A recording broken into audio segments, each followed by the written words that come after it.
we went out to the police constabulary in Derbyshire, where officers are learning how and when to use a taser in virtual reality. Normally, you'd be taught in a room where someone in a big blue padded suit would approach you with a rubber knife, and officers would use mock taser cartridges to subdue the bad guy, like this. But these cartridges are expensive, around 30 quid a pop, and being in a room in your workplace isn't exactly the same as a life-threatening scenario.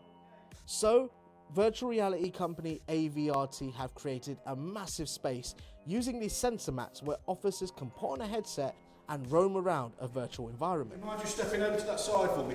They can be transported to a normal street, an alleyway or a rooftop to create a more realistic feeling.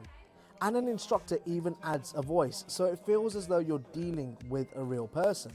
And things got intense. Transition in! Put the weapon down! Put the weapon down! Stay on the floor, stay on the floor! Stay on the floor! It highlights a few flaws that we have in sort of real life training, in terms of obviously people come to do a role play and there's somebody in a big blue suit that's a taser suit, and it kind of gives people preconditioning what they think is going to happen.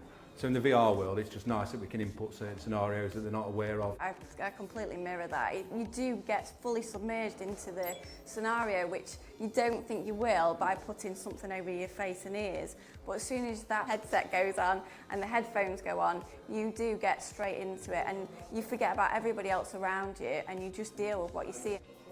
And it was time for me to give it a go, to test how immersive it really was, and see if it would affect whether I pulled the trigger or not.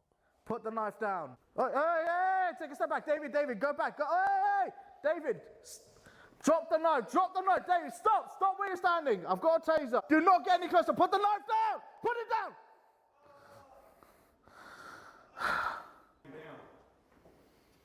That don't feel good. Honestly, twice I've gone into that and I've purposely not fired this. And the third time, I forced myself to fire it. Forced myself. And I hated it. I knew I'd hate it, and I did hate it. I really did feel stressed. And the instructor's personal responses to what I was saying piled even more pressure on me.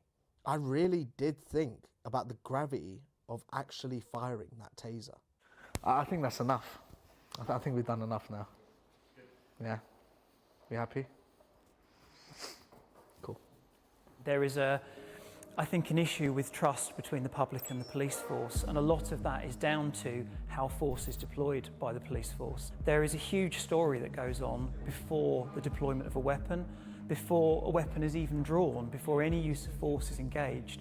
We can really capture right from the start of that first interaction with someone, measure what sort of empathy we're getting from our police officers, and actually make officers accountable for the training of their decision-making process right up to and including that use of force.